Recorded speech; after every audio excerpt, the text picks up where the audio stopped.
E aí, tudo bem? Bem-vindo de volta ao Reafogado. Hoje a gente vai cobrir mais uma variante no Gambito do Rei, que é a série de aberturas da qual a gente está tratando agora, mais especificamente a defesa Fischer, que é uma das principais variantes nessa abertura. É muito importante você conhecer ela se você joga o Gambito do Rei de brancas e também se você está procurando uma boa arma contra o Gambito do Rei, talvez você encontre o que você está buscando aqui. Então um pouquinho sobre a história, né? A variante é chamada defesa Fischer por causa do Bobby Fischer, obviamente. Ele teve uma partida contra o Boris Spassky, que era o campeão mundial na época dele. Foi o campeão mundial que ele derrotou para se tornar campeão mundial, mas isso em outro match. Nessa história da qual a gente está tratando, ele perdeu para o Boris Spassky jogando o Gambito do Rei e aí decidiu sentar para formular uma variante que seja forte, que leve a posições melhores do que a linha principal, que é a G5. É argumentável se a defesa Fischer é melhor ou não que a linha principal.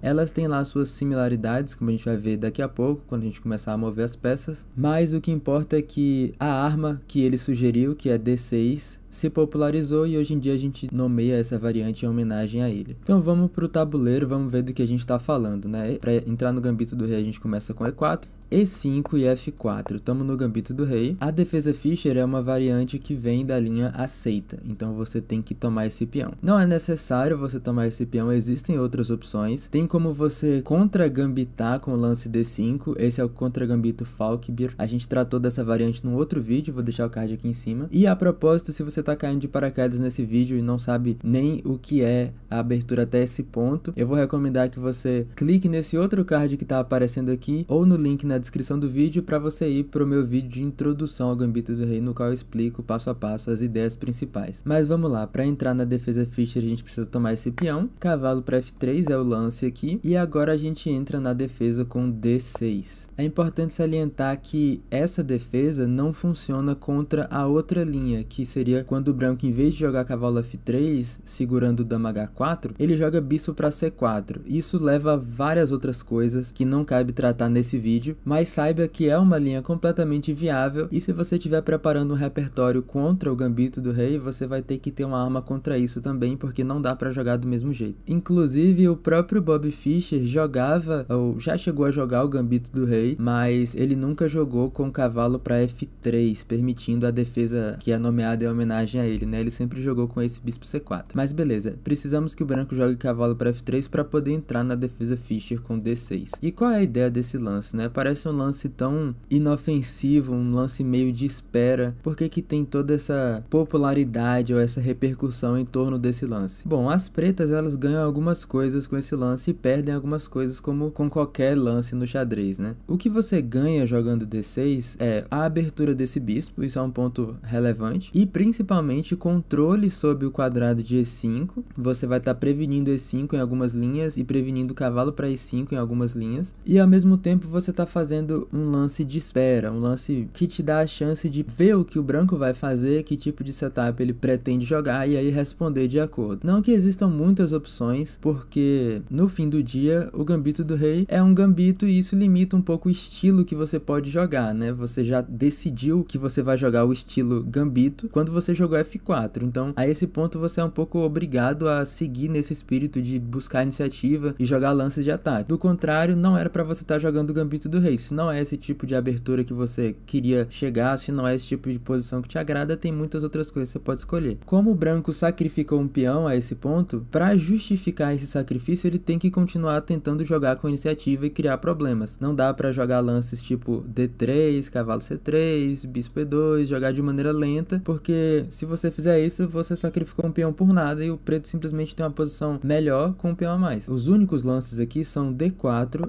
e bispo para C4, existem essas duas opções. Bispo para C4, no nível alto, é um lance pouco visto, porque as pretas ganham vasta maioria das partidas quando o branco joga bispo C4. Isso por um motivo que a gente já vai entender agora. Mas mantenha em mente que você provavelmente não é um grão-mestre e os seus oponentes provavelmente também não são, então talvez faça sentido escolher essa linha, mesmo que não seja muito boa objetivamente falando, porque dá boas chances práticas nas suas partidas. Isso tem que ser levado levado em consideração. Não é porque a linha teórica que eu mostro é ruim que na prática, nas suas partidas, você vai se dar mal jogando essa linha. O mais importante no fim do dia é jogar lances que você entende, lances que você conhece e você sabe dizer por que eu tô jogando isso, por que eu não tô jogando esse outro lance, e lances que levam a posições que você gosta, que você entende, que são familiares para você. Isso é muito mais importante do que a avaliação do computador na abertura. Então, na prática, por que bispo C4 não é um lance tão bom aqui? Porque você tem que entender que a dinâmica das posições de meio jogo que a gente vai ver daqui a pouco giram em torno de o branco tentar recuperar esse peão em F4, jogando D4, e aí o bispo vai estar atacando esse peão, e se o branco conseguir recuperar o peão, ele tem basicamente tudo que ele queria, que é uma posição com material igual, ele não tá mais devendo um peão, e você tem espaço no centro, desenvolvimento e iniciativa. Se você conseguir as duas coisas, você cumpriu sua tarefa de brancas jogando o gambito do rei. Então, o preto não deve permitir que o branco faça isso, ele deve tentar segurar esse peão em F4 e buscar contra-jogo ao mesmo tempo, tentar balancear essas duas coisas. Por isso, o lance fino, o lance técnico, que basicamente refuta essa ideia de bispo C4 no nível alto, é H6. E pode parecer um lance meio misterioso, mas a ideia é muito simples. Quando o branco jogar D4 e atacar seu peão em F4, você vai jogar G5. E aí você solidifica essa cadeia de peões, o peão em F4 está mais que suficientemente defendido e não é mais tão fácil para as brancas desafiarem essa cadeia de peões. Se você tem alguma familiaridade com a linha principal, que é quando as pretas jogam G5 lá atrás no lugar de D6, o branco costuma buscar contra-jogo contra essa cadeia de peões aqui, jogando H4. E H4 realmente é um lance problemático, porque se o branco capturar em G5, você não vai poder capturar de volta, porque quando ele capturar a torre dele abre e a sua torre está em defesa lá do outro lado. Só que nessa linha, se o branco jogar H4, tem bispo G7, porque o branco jogou bispo C4 e te deu esse tempo para jogar H6. Esse tempo é muito relevante para a avaliação das posições, e por isso que a partir desse ponto, 74% das partidas que seguem com roque, as pretas ganham. 74% no nível alto de pretas é muita coisa, mas não quer dizer que seu oponente vai jogar desse jeito. Se ele não jogar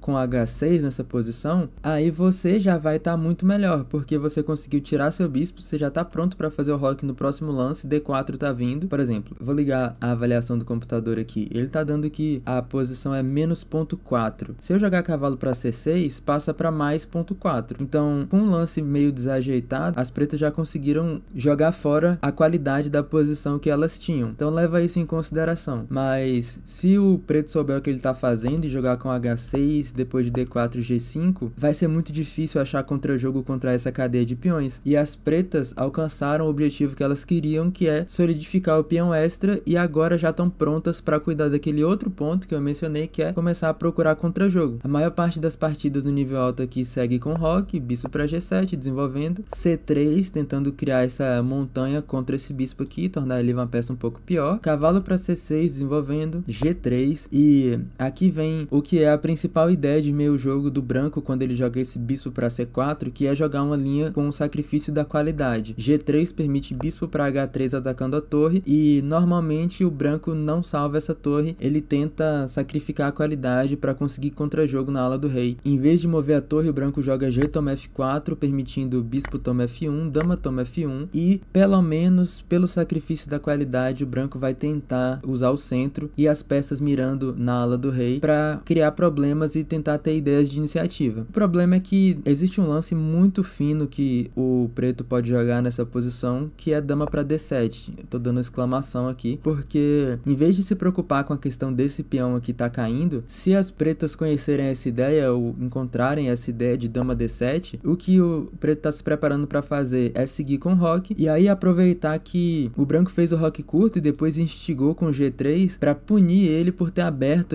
essas colunas e essas diagonais na ala do rei e jogar por um plano de ataque na ala do rei. E de fato as pretas estão melhor nessa posição e não tinha muito mais de interessante que você possa ter tentado. Você poderia não sacrificar a qualidade aqui com torre para F2, mas não é como se as pretas tivessem que jogar de modo muito diferente. Dama D7 vai vir, cavalo para F6 vai vir, e o fato de você ter jogado G3 e não entrado nessa linha de sacrifício acaba gerando uma posição um pouco desconexa, sabe? Parece que o branco não sabe muito bem o que ele tá querendo aqui. Mas Mas beleza, vamos voltar. A gente viu o motivo pelo qual esse bispo C4 não é um lance tão bom se as pretas conhecerem H6. E vamos ver o outro lance que é um pouco mais rápido nessa ideia de atacar F4, que é jogar D4 direto. E aqui, entenda que a diferença de um tempo afeta muito o que você pode fazer nessa posição. Primeiro que não tem H6, se H6, bispo toma F4 e o branco recupera o peão e tá feliz. E segundo que depois de G5, que é o único lance defendendo seu peão em F4, o branco vai jogar agora H4 e você não pode jogar H6, ou até poderia, mas seria um péssimo lance, porque o branco vai tomar em G5 pelo motivo que eu expliquei mais cedo. A torre vai estar vendo a sua torre aqui ao longo do raio-x, você não pode tomar de volta. Então, pelo menos nessa linha, o branco já consegue instigar um pouco mais na ala do rei mais cedo e minimizar o número de opções que as pretas têm para responder. Aqui você tem que jogar G4, basicamente o único lance. O branco meio que tem que voltar o cavalo dele para G1, e isso é normal nessa linha, não pense que é estranho você mover o cavalo para F3 e depois voltar. Tudo isso faz sentido, porque se você jogar cavalo para G5 tem F6, e agora para onde você vai mover esse cavalo? Você perdeu a peça, vai ter que sacrificar o material aqui. Então o branco volta o cavalo para G1 nessa linha, e agora novamente está ameaçando tomar o peão de F4. E aqui existem dois lances que levam a posições bem diferentes que você pode tentar de pretas. Um lance é F5, você ignora o seu peão que está caindo aqui em F4 e tenta explodir o centro do branco atacando esse peão em E4, e aí buscar criar problemas ao longo da coluna E, que é uma linha que a gente vai ver. E a outra opção é bispo para H6, um lance um pouco mais normal, mais intuitivo, simplesmente defendendo seu peão em F4. Vamos começar com F5. Eu tô dando como lance interessante aqui, porque leva a uma posição bem maluca, você tem que garantir que você sabe o que você tá fazendo para entrar nessa linha, mas também é uma posição interessante. O branco normalmente vai tomar em F4 aqui, você vai tomar de volta o peão em E4, preservando seu um peão extra, e agora o branco segue com o cavalo para C3, atacando seu peão, desenvolvendo um lance super natural. Cavalo F6 também outro lance super natural. E aqui, se o branco deixar, você vai gostar muito de jogar D5, solidificar seu peão no centro e ganhar mais espaço. Normalmente o branco não vai deixar, vai jogar D5 ele mesmo, e agora esse peão fica mais frágil, né? Você não pode avançar outro peão para defender, mas tudo bem, a gente segue desenvolvendo. Bispo para G7, pelo menos você tira proveito do fato de que D5 abriu quadrados ao longo dessa diagonal. E agora, normalmente o branco vai jogar dama para D2 ou dama para E2, normalmente qualquer lance com a dama que tente preparar roque, né? Normalmente dama D2 é melhor porque você já tirou o bispo e você põe a dama atrás. Dama E2 iria bloquear esse bispo. Então, a gente vai fazer o roque curto nessa posição, esse é o lance teórico, roque longo para as brancas e cavalo para H5. Olha só o que a gente tá fazendo, né? A gente avançou G4, avançou E4, e agora a gente tá fazendo o roque pro lado que a gente avançou todos esses peões, e de fato você tem uma posição melhor aqui de acordo com a avaliação do computador e de acordo com a prática em partidas de mestres. Isso porque na prática é objetivamente difícil pro branco provar que ele tem um ataque forte contra esse rei, por mais que na teoria você não deve avançar peões na frente do seu rei e tudo mais, esses conceitos gerais eles sempre vão perder para avaliações objetivas daquela posição. Isso é o que você simplesmente vai entendendo conforme você progride no xadrez. Não é porque existe um conceito geral dizendo que não é bom avançar peões na frente do seu rei que nunca vai ser bom, sabe? De fato, na maior parte das vezes vai ser uma ideia ruim. Por isso se chama conceito geral, mas esse é um caso diferente no qual você tem compensação por avançar esses peões e o branco tem dificuldade em provar que o rei preto tá fraco. Então, ok, se essa posição te interessa, eu te encorajo a pesquisar melhor e aprender a jogar ela, ver partidas de mestres que seguiram a partir desse ponto, mas o lance mais normal, se você não jogar F5 naquela posição, é bispo para H6, defendendo seu peão. Só pra gente não se perder, como a gente chegou até aqui, né? Vamos voltar rapidinho ao F4. Eu tomo F4, gambito do rei aceito, cavalo F3, é necessário pra gente jogar a defesa Fischer com D6. D4, atacando rápido o seu peão em F4, G5 forçado para defender. H4, desafiando o peão em G5, você não tem H6, tem que jogar G4, o cavalo volta para G1, e agora bispo para H6, a gente vai seguir a partir daqui. Então, com bispo para H6, as pretas conseguiram solidificar um pouco mais esses peões bem avançados que você tem aqui em G4 F4 e em F4. Então o branco tem que ser flexível e agora focar em desenvolver e tentar criar problemas do outro lado do tabuleiro. Então o branco normalmente joga cavalo para C3, você vai jogar C6 aqui para segurar D5 e segurar B5 contra saltos desse cavalo. O branco agora traz esse cavalo de volta para o jogo com cavalo G para E2, novamente atacando F4, dama para F6, defendendo F4, G3, instigando novamente na ala do rei. E aqui o branco tá pedindo para você jogar F3. Normalmente o branco tenta instigar desse jeito, porque quanto mais você avança os peões, mais difícil vai ficar para você conseguir defender eles. Quanto mais dentro da posição do branco esses peões forem entrando, mais fácil é pro branco atacar e mais difícil é para você defender. Por isso esses lances. Mas aqui não deixa de ser o caso que F3 é o melhor lance, o branco vai mover cavalo F4. Você pode tomar, mas bispo F4 e você não tem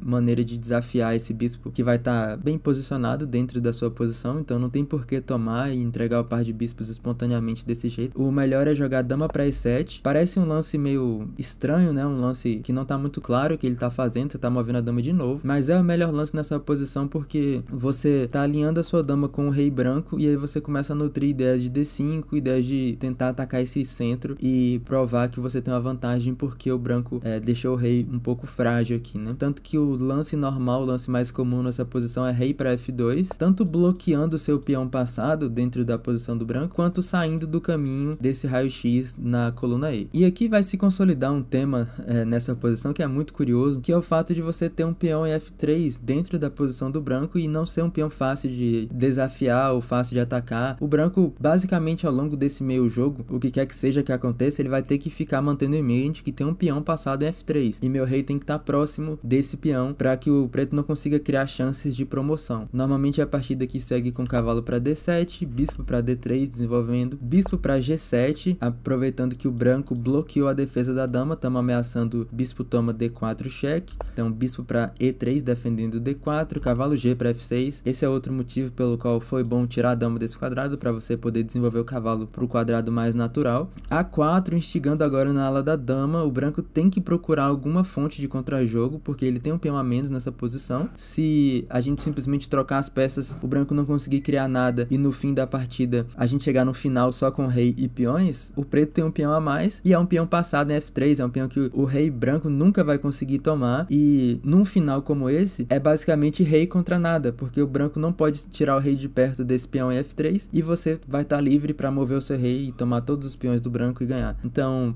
o branco tem que tentar criar problemas e encontrar alguma fonte de contra-jogo. A4 é o lance que melhor realiza esse objetivo. As pretas aqui seguem com roque e essa é outra posição na qual parece um pouco engraçado você fazer o roque, sendo que um peão seu na frente do rei tá em G4 e o outro em F3, mas me fala como que o branco vai conseguir abrir linhas nessa posição, abrir colunas na ala do rei para ele conseguir te atacar. Seu rei tá perfeitamente seguro nessa posição, tá cheio de proteção de peças em torno dele e os peões avançados que o branco poderia tentar usar para abrir colunas e te punir são inacessíveis. Então aqui a gente chega no final da análise que eu preparei, não quero ir muito mais fundo, até porque o intuito desse vídeo é tratar da abertura, não das posições de meu jogo que vem da abertura, mas acho que já deu para ter uma noção legal de que posições você pode esperar da defesa Fischer e pro branco de quais ideias de iniciativa você deve buscar. A questão toda é que se a gente for seguir lances de computador ou lances de mestres, o gambito do rei ele nunca vai ser a maneira que o branco tem de segurar a vantagem mais estratégica e trabalhar na posição das pretas durante um meio jogo lento. É simplesmente uma abertura que não foi feita para isso. Se você quer jogar de brancas no estilo de preservar sua vantagem do primeiro movimento, manter vantagens estratégicas e ir trabalhando num meio jogo lento, outras aberturas, como principalmente a Ruy Lopes, vão estar mais adequadas para você. Em conclusão, eu acho que o Fischer alcançou o propósito que ele queria e a defesa Fischer é uma ótima linha para você preservar suas vantagens de pretas, preservar seu peão extra e dificultar muito a vida do branco em encontrar contra-jogo, que é o grande dilema do gambito do rei hoje em dia, né, com as análises de computador. Pode parecer hoje em dia algo meio absurdo, mas houve uma época na qual o gambito do rei era a abertura mais comum, era a principal arma do branco contra E5. Isso hoje é quase inimaginável, mas isso tudo se dá pela evolução na análise, pelo fato de que em partidas de nível alto não é mais tão fácil para o branco encontrar fontes de contra-jogo e as pretas se tornaram especialistas em neutralizar as iniciativas que o branco tem. Essas linhas que eu te mostrei são um ótimo exemplo disso. Você consegue encontrar lances que dificultam muito a vida do branco em recapturar o peão, forçam o branco a fazer tentativa atrás de tentativa, de instigar, de conseguir alguma chance, mas se você seguir a teoria, você vai conseguir